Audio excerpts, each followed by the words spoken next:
आप सभी सुनने वालों को मेरा सादर नमस्कार। ओम नमो भगवते वासुदेवाय। आज की इस वीडियो में हम बृहस्पतिवार व्रत कथा को पूरा सुनेंगे और इसके लाभ को जानेंगे। क्या आप जानते हैं कि गुरुवार का व्रत करने से गरीबी दूर होती है, विवाह की बाधाएं खत्म होती हैं और गुरु कृपा से भाग्य बदल जाता है। धन समृद्धि में वृद्धि होती है, संतान और सुख की प्राप्ति होती है मात्र कथा सुनने से। इसके लिए आप सबसे पहले प्रातः स्नान करके पीले वस्त्र धारण करने, भगवान विष्णु और बृहस्पति देव की पूजा करें। पीले पुष्प, चना दाल, हल्दी गुड़ अर्पित करें। ओम ब्रीम बृहस्पते नमः मंत्र का जाप करें। कथा सुने या पढ़ें।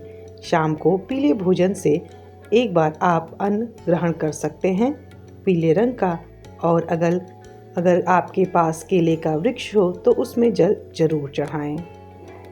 प्राचीन समय की बात है, भारत में एक प्रतापी और बहुत ही दानी राजा राज्य करता था।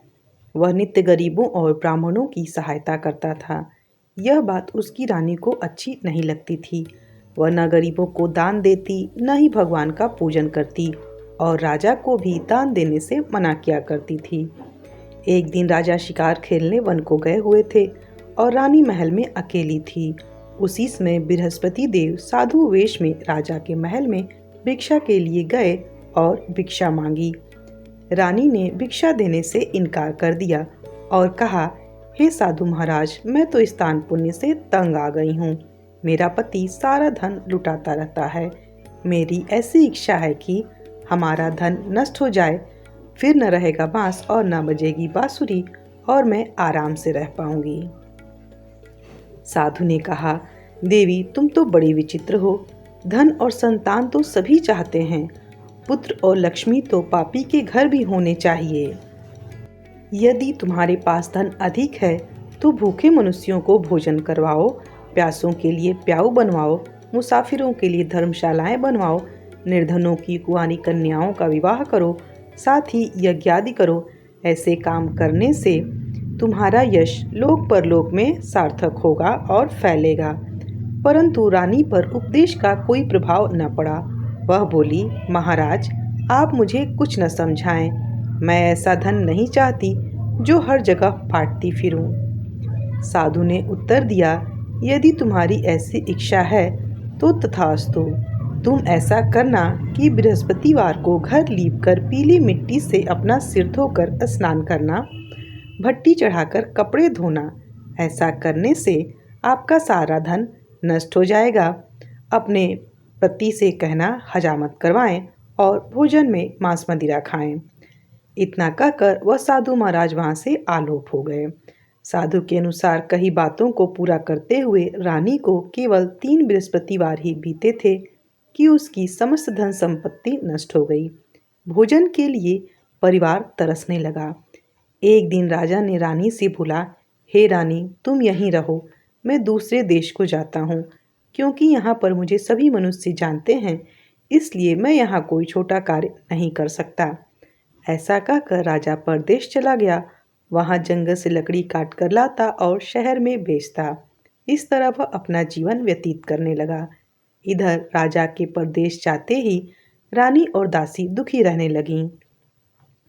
एक बार जब रानी और दासी को 7 दिन तक बिना भोजन के रहना पड़ा तो रानी ने अपनी दासी से कहा, हे दासी, यहाँ पास ही के नगर में मेरी बहन रहती है। वह बड़ी धनवान है। तू उसके पास जा और वहाँ से कुछ बेझर मांग ला, ताकि कुछ दिन हमारा गुजर बसर हो जाए। दासी रानी की बहन के पास गई। उस दिन गुरुवार था और रानी की बहन उस समय बृहस्पतिवार व्रत की कथा सुन रही थी। दासी ने रानी की बहन को अपनी रानी का संदेश दिया, लेकिन रानी की बड़ी बहन ने कोई उत्तर नहीं दिया। जब दासी को रानी की बहन से कोई उत्तर नहीं मिला तो वह बहुत दुखी हुई और उसे क्रोध भी आया। दासी ने वापस आकर रानी को सारी बात बता दी। सुनकर रानी ने अपने भाग्य को दोष दिया और कहा, इसमें उसका कोई दोष नहीं है। जब बुरा दिन आता है तो कोई साथ नहीं देता। उधर रानी की बहन ने सोचा कि मेरी बहन की दासी आई थी, परंतु मैं उससे नहीं बोली, इससे वह बहुत दुखी हुई होगी। कथा सुनकर और पूजन समाप्त करके वह अपनी बहन के घर गई और कहने लगी, हे बहन, मैं बृहस्पतिवार का व्रत कर रही थी। तुम्हारी दासी मेरे घर गई थी, परंतु जब तक कथा होती है तब तक हम न उठते हैं और न ही बोलते हैं, इसलिए मैं नहीं बोली। कहो दासी क्यों गई थी? रानी बोली, बहन तुमसे क्या छिपाऊं, तुमसे कोई बात छिपी नहीं है। हमारे घर खाने को अनाज नहीं था। ऐसा कहते कहते रानी की आंखें भर आईं। उसने दासी समेत पिछले 7 दिनों से भूखे रहने तक की बात अपनी बहन को विस्तार पूर्वक सुना दी। रानी की बहन बोली, भगवान बृहस्पति देव सबकी मनोकामना पूर्ण करते हैं। देखो शायद तुम्हारे घर में अनाज रखा हो। पहले तो रानी को विश्वास नहीं हुआ, पर बहन के आग्रह करने पर उसने अपनी दासी को अंदर भेजा तो सचमुच अनाज से भरा एक घड़ा मिल गया। यह देखकर दासी को बड़ी हैरानी हुई। दासी रानी से कहने लगी, हे रानी, जब हमको भोजन नहीं मिलता तो हम व्रत ही तो करते हैं। क्यों ना इनसे व्रत और कथा की विधि पूछ ली जाए, ताकि हम भी व्रत कर लिया करें। तब रानी ने अपनी बहन से बृहस्पतिवार व्रत के बारे में पूछा। उसकी बहन ने बताया, बृहस्पतिवार के व्रत में चने की दाल, गुड़ और मुनक्के से भगवान विष्णु का केले की जड़ में पूजन करें तथा दीपक जलाएं, व्रत कथा सुने और पीला भोजन ही करें। इससे बृहस्पति देव प्रसन्न होते हैं। व्रत और पूजन की विधि बताकर रानी की बहन अपने घर को लौट गई। 7 दिन बाद जब गुरुवार आया तो रानी और दासी ने व्रत रखा। गुड़साल में जाकर चना और गुड़ लेकर आईं। फिर उससे केले की जड़ तथा विष्णु भगवान का पूजन किया। अब पीला भोजन कहाँ से आए? इस बात को लेकर दोनों बड़े दुखी थे, क्योंकि उन्होंने व्रत किया था, इसलिए बृहस्पति देव उनसे प्रसन्न थे। इसलिए एक साधारण व्यक्ति के रूप धारण कर 2 थालों में सुंदर पीला भोजन लेकर आए और दासी को देकर बोले, हे दासी, यह भोजन तुम दोनों के लिए है। भोजन पाकर दासी बहुत प्रसन्न हुई और फिर रानी के साथ मिलकर भोजन ग्रहण किया। उसके बाद से वे सभी बृहस्पतिवार को व्रत और पूजन करने लगीं। बृहस्पति भगवान की कृपा से उनके पास फिर से धन संपत्ति आ गई, परंतु रानी फिर से महल की तरह पहले की तरह आलस्य करने लगी। तब दासी बोली, देखो रानी, तुम पहले भी इस प्रकार आलस्य करती थी। तुम्हें धन के रखने में कष्ट होता था, इस कारण सभी धन नष्ट हो गया, और अब जब भगवान बृहस्पति देव की कृपा से धन मिला है तो तुम्हें फिर आलस्य होता है। रानी को समझाते हुए दासी कहती है, बड़ी मुसीबतों के बाद हमने यह धन पाया है, इसलिए हमें दान पुण्य करना चाहिए, भूखे मनुष्यों को भोजन कराना चाहिए, धन को शुभ कार्यों में खर्च करना चाहिए, जिससे तुम्हारे कुल का यश बढ़े और स्वर्ग की प्राप्ति हो और पितृ प्रसन्न हो। दासी की बात मानकर रानी अपना धन शुभ कार्यों में खर्च करने लगी, जिससे पूरे नगर में उसका यश फैलने लगा। एक दिन राजा दुखी होकर जंगल में एक पेड़ के नीचे आसन जमाकर बैठ गया। वह अपनी दशा को याद करके व्याकुल होने लगा। बृहस्पतिवार का दिन था। एकाएक उसने देखा कि निर्जन वन में एक साधु प्रकट हुए। वह साधु वेश में स्वयं बृहस्पति देवता थे। लकड़हारे के सामने आकर बोले, हे लकड़हारे, इस सुनसान जंगल में तू किस चिंता में बैठा है? लकड़हारे ने दोनों हाथ जोड़कर प्रणाम किया और उत्तर दिया, महाराज, आप सब कुछ जानते हैं, मैं क्या कहूँ? यह कहकर राजा रोने लगा और अपनी साधु को पूरी आत्मकथा सुनाई। महात्मा जी ने कहा, तुम्हारी स्त्री ने बृहस्पति देव के दिन बृहस्पति भगवान का निरादर किया है, जिसके कारण रुष्ट होकर उन्होंने तुम्हारी यह दशा कर दी। अब तुम चिंता न करके मेरे कहने पर चलो तो तुम्हारे सब कष्ट दूर हो जाएंगे और भगवान पहले से भी अधिक धन संपत्ति देंगे। तुम बृहस्पतिवार के दिन कथा किया करो, 2 पैसे के चने मुनक्का लाकर उसका प्रसाद बनाओ और शुद्ध जल से लोटे में शक्कर मिलाकर अमृत तैयार करो। कथा के पश्चात अपने सारे परिवार और सुनने वाले प्रेमियों में अमृत व प्रसाद बांटकर आप भी ग्रहण किया करो। ऐसा करने से भगवान तुम्हारी सभी मनोकामनाओं को पूर्ण करेंगे। साधु के ऐसे वचन सुनकर लकड़हारा बोला, हे प्रभु, मुझे लकड़ी बेचकर इतना पैसा नहीं मिलता जिससे भोजन के उपरांत कुछ बचा सकूं। मैंने रात्रि में अपनी रानी को व्याकुल देखा है। मेरे पास कुछ भी नहीं जिससे मैं उसकी खबर जान सकूं। साधु ने कहा, हे लकड़हारे, तुम किसी बात की चिंता मत करो। बृहस्पतिवार के दिन तुम रोजाना की तरह लकड़ियां लेकर शहर में जाओ। तुम्हें रोज से 2 गुना धन प्राप्त होगा, जिससे तुम भली भांति भोजन कर लोगे तथा बृहस्पति देव की पूजा का सामान भी आ जाएगा। बृहस्पति देव की कथा। प्राचीन काल में एक ब्राह्मण रहता था। वह बहुत निर्धन था, उसको कोई संतान नहीं थी। उसकी स्त्री बहुत मलिनता के साथ रहती। वह न स्नान करती, न किसी देवता का पूजन करती। इससे ब्राह्मण देवता बहुत दुखी रहते थे। बेचारे बहुत कुछ कहते, किंतु उसका कुछ परिणाम न निकला। भगवान की कृपा से ब्राह्मण की स्त्री के कन्या रूपी रत्न पैदा हुआ। कन्या बड़ी होने पर प्रातः स्नान करके विष्णु भगवान का जाप व बृहस्पतिवार का व्रत करने लगी। अपने पूजन पाठ को समाप्त करके विद्यालय जाती तो अपनी मुट्ठी में जौ भर के ले जाती और पाठशाला के मार्ग में डालती जाती। तब ये जौ स्वर्ण के हो जाते। लौटते समय उनको बीनकर घर ले आती थी। एक दिन वह बालिका सूप में उस सोने के जौ को फटक कर साफ कर रही थी कि उसके पिता ने देख लिया और कहा, हे बेटी, सोने के जौ के लिए सोने का सूप भी होना चाहिए। दूसरे दिन बृहस्पतिवार था। इस कन्या ने व्रत रखा और बृहस्पति देव से प्रार्थना करके कहा, मैंने यदि आपकी पूजा सच्चे मन से की हो तो मेरे लिए सोने का सूप दे दो। बृहस्पति देव ने उसकी प्रार्थना स्वीकार कर ली। रोजाना की तरह जब वह कन्या जौ फैलाती हुई जाने लगी, लौटकर जौ बिन रही थी, तो बृहस्पति देव की कृपा से सोने का सूप मिला। उसे वह घर ले आई और उसमें जौ साफ करने लगी, परंतु उसकी माँ का वही ढंग रहा। एक दिन की बात है कि वह कन्या सोने के सूप में जौ साफ कर रही थी। उस समय उस शहर का राजपुत्र वहां से होकर निकला। इस कन्या के रूप और कार्य को देखकर मोहित हो गया तथा अपने घर आकर भोजन तथा जल त्याग कर उदास होकर लेट गया। जब राजा को इस बात का पता लगा तो वह अपने प्रधानमंत्री के साथ उसके पास गए और बोले, हे बेटा, तुम्हें किस बात का कष्ट है? किसी ने अपमान किया है अथवा और कारण जो हो कहो, मैं वही कार्य करूँगा जिससे तुम्हें प्रसन्नता हो। अपने पिता की राजकुमार ने बातें सुनी। वह बोला, मुझे आपकी कृपा से किसी बात का दुख नहीं है। किसी ने मेरा अपमान नहीं किया, परंतु मैं उस लड़की से विवाह करना चाहता हूँ जो सोने के सूप में जौ साफ कर रही थी। यह सुन राजा आश्चर्य में पड़ गया और बोला, हे बेटा, इस तरह की कन्या का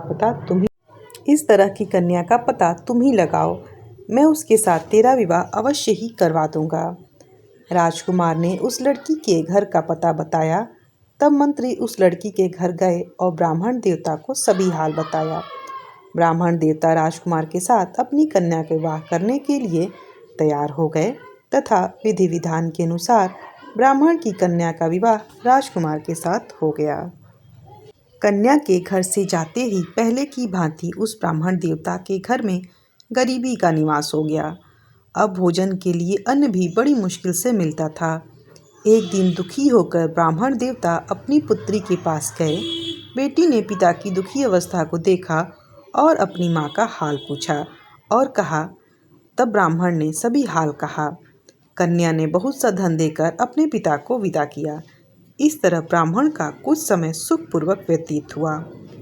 कुछ दिन बाद फिर वही हाल हो गया। ब्राह्मण फिर अपनी कन्या के घर गया और सारा हाल कहा तो लड़की बोली, पिताजी, आप आखिर कब तक मुझसे धन लेकर जीवन यापन करेंगे?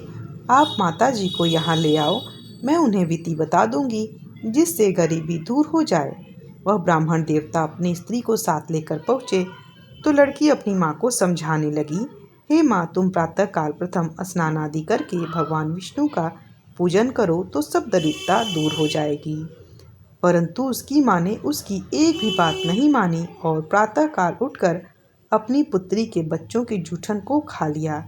इससे उसकी पुत्री को भी बहुत गुस्सा आया और एक रात को कोठरी से सभी सामान निकाल दिया और अपनी माँ को उसमें बंद कर दिया। प्रातःकाल उठते ही उसे निकाला तथा स्नान आदि करा के पाठ करवाया तो उसकी माँ की बुद्धि में परिवर्तन हुआ और फिर वह प्रत्येक बृहस्पतिवार को व्रत रखने लगी। इस व्रत के प्रभाव से माँ बाप बहुत ही धनवान और पुत्रवान हो गए और बृहस्पति देव के प्रभाव से इस लोक से सुख भोग कर स्वर्ग को प्राप्त हुए। इस प्रकार बृहस्पतिवार की कथा सुनाकर साधु महाराज अंतर्ध्यान हो गए। धीरे धीरे समय व्यतीत होने पर फिर वही बृहस्पतिवार का दिन आया। लकड़हारा जंगल से लकड़ी काटकर किसी शहर में बेचने गया। उसे उस दिन और दिन से अधिक धन मिला। राजा ने चना गुड़ आदि लाकर गुरुवार का व्रत किया। उस दिन से उसके सभी क्लेश दूर हुए। परंतु जब दोबारा गुरुवार का दिन आया तो बृहस्पतिवार का व्रत करना भूल गया। इस कारण बृहस्पतिवार भगवान नाराज हो गए। उस दिन उस नगर के राजा ने विशाल यज्ञ का आयोजन किया तथा शहर में यह घोषणा करा दी कि कोई भी मनुष्य अपने घर में भोजन न बनावे न आग जलाए।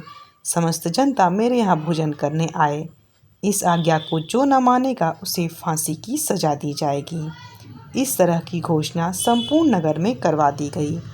राजा की आज्ञा अनुसार शहर के सभी लोग भोजन करने गए, लेकिन लकड़हारा कुछ देर से पहुंचा। इसलिए सिपाही उसे अपने घर के अंदर ले गए और उसे घर पर भोजन कराया। भोजन करा रहे थे तभी रानी की दृष्टि उस खूंटी पर पड़ी जिस पर उसका हार लटका हुआ था। वह वहां पर दिखाई नहीं दिया। रानी ने निश्चय किया कि मेरा हार इस मनुष्य ने चुरा लिया है। उसी समय सिपाहियों को बुलाकर राजा को कारागार में डलवा दिया। जब लकड़हारा कारागार में पड़ा और बहुत दुखी होकर विचार करने लगा कि न जाने कौन से पूर्व जन्म के कर्म से मुझे यह दुख प्राप्त हुआ है, और उसी साधु को याद करने लगा जो जंगल में मिला था। उसी समय तत्काल बृहस्पति देव साधु के रूप में प्रकट हुए और उसकी दशा को देखकर बोले, अरे मूर्ख, तूने बृहस्पति देव की कथा नहीं की, इसी कारण तुझे दुख प्राप्त हुआ। अब चिंता मत कर, बृहस्पतिवार के दिन कारागार के दरवाजे पर तुझे 4 पैसे पड़े मिलेंगे। उनसे तू बृहस्पति देव की पूजा करना, तेरे सभी दुख नष्ट हो जाएंगे। बृहस्पतिवार के दिन उसे 4 पैसे मिले। लकड़हारे ने कथा कही और उसी रात्रि को बृहस्पति देव ने उस राजा के स्वप्न में कहा, हे राजा, तुमने जिस आदमी को कारागार में बंद कर दिया है वह निर्दोष है, वह राजा है, उसे छोड़ दो। रानी का हार उसी खूंटी पर लटका हुआ है। अगर तू ऐसा नहीं करेगा तो मैं तेरे राज्य को नष्ट कर दूंगा। इस तरह रात्रि के स्वप्न को देखकर राजा प्रातःकाल उठा और खूंटी पर हार देखकर लकड़हारे को बुलाकर क्षमा मांगी तथा लकड़हारे को योग्य सुंदर वस्त्र आभूषण देकर विदा किया। बृहस्पति देव की आज्ञा अनुसार लकड़हारा अपने नगर को चल दिया। राजा जब अपने नगर के निकट पहुंचा तो उसे बड़ा आश्चर्य हुआ। नगर में पहले से अधिक बाग, तालाब, कुएं, बावड़ी, बगीचे आदि का निर्माण, धर्मशाला आदि बन गए थे। राजा ने पूछा कि यह किसका बाग और धर्मशाला है? तब नगर के सब लोग कहने लगे, यह सब रानी और दासी के हैं। तो राजा को आश्चर्य हुआ और गुस्सा भी आया। जब रानी ने यह खबर सुनी कि राजा आ रहे हैं तो उन्होंने दासी से कहा, हे दासी, राजा देख हमको कितनी बुरी हालत में छोड़ गए थे। हमारी ऐसी हालत देखकर वह लौट न जाएं, इसलिए तू दरवाजे पर खड़ी हो जा। आज्ञानुसार दासी दरवाजे पर खड़ी हो गई। राजा आए तो उन्हें अपने साथ लिवा लाई। तब राजा ने क्रोध करके अपनी रानी से पूछा, यह धन तुम्हें कैसे प्राप्त हुआ? तब उन्होंने कहा, हमें यह धन बृहस्पति देव के इस व्रत के प्रभाव से प्राप्त हुआ है। राजा ने निश्चय किया कि 7 रोज बाद तो सभी बृहस्पति देव का पूजन करते हैं, परंतु मैं प्रतिदिन दिन में 3 बार कथा कहा करूँगा तथा रोज व्रत किया करूँगा। अब राजा हर समय दुशाले में चने की दाल बांधे रहता और दिन में 3 बार कहानी कहता। एक रोज राजा ने विचार किया कि चलो अपनी बहन के यहाँ से हो आएं। इस तरह निश्चय कर राजा घोड़े पर सवार हो अपनी बहन के यहाँ चलने लगा। मार्ग में उसने देखा कुछ आदमी एक मुर्दे को लिए जा रहे हैं। उन्हें रोककर राजा कहने लगा, अरे भाइयों, मुझसे बृहस्पति देव की कथा सुन लो। वे बोले, लो, हमारा तो आदमी मर गया, इसको अपनी कथा की पड़ी है। परंतु कुछ आदमी बोले, अच्छा कहो, हम तुम्हारी कथा भी सुनेंगे।